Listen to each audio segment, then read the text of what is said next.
So I don't think I told you this, but one of my favorite comments, compliments of misgendering a murderer came from someone who had just discovered Free the People, and she was checking out a bunch of stuff that we were doing on lockdowns and all that stuff, and it was a friend of hers that convinced her to watch Misgendering a Murderer because her initial reaction was, I don't want to watch that. It's too depressing. It's too upsetting.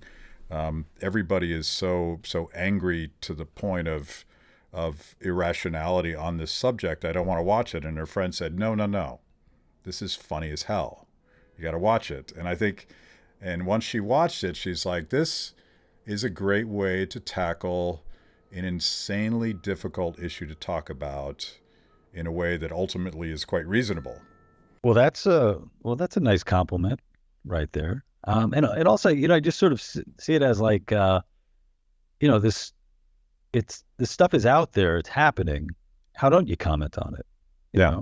It's like I happen to be a comedian, so my approach to taking on these what's happening in the world is doing it with comedy. And the subject matter here's something where journalists are talking about it, pundits are talking about it, activists are talking about it. So yeah, I feel like if I wasn't doing that, I think there would be something. It would just seem like there was something wrong. And the other compliment was much shorter, but a trans woman that I've had on my show, who I've become friends with, Sarah Higdon. You may know her as well, but I actually Terry sent it to her before we went live, and her only comment was male semen, LMFAO. Is that, did I get that right? Yeah, was it? I think it might have been the female semen part. They, Oh, I screwed it up. I see. This is why I'm not a comedian.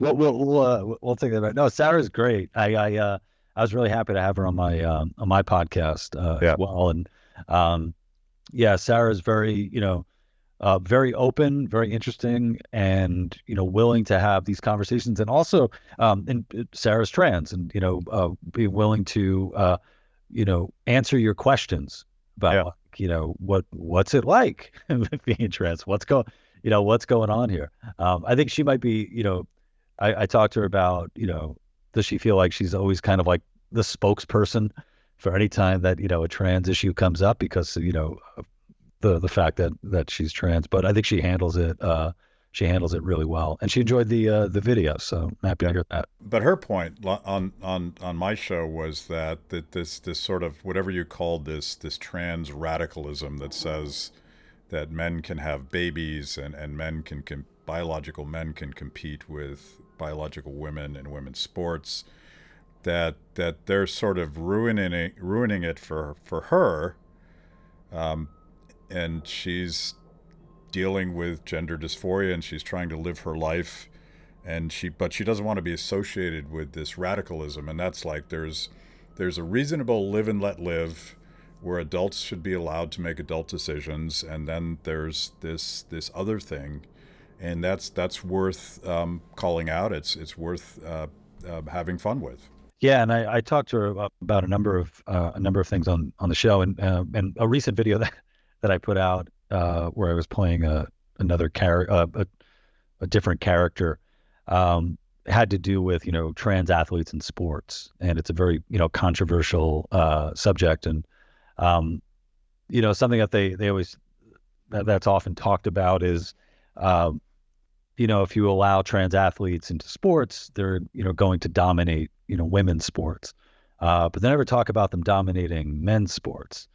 So I make an argument that that's truly the reason why they don't want trans athletes in sports, because they will dominate men's sports. Trans men will just destroy, LeBron James and John Jones and all the top male athletes out there, and they don't want to be humiliated. So the powers that be are trying to, keep them out of it.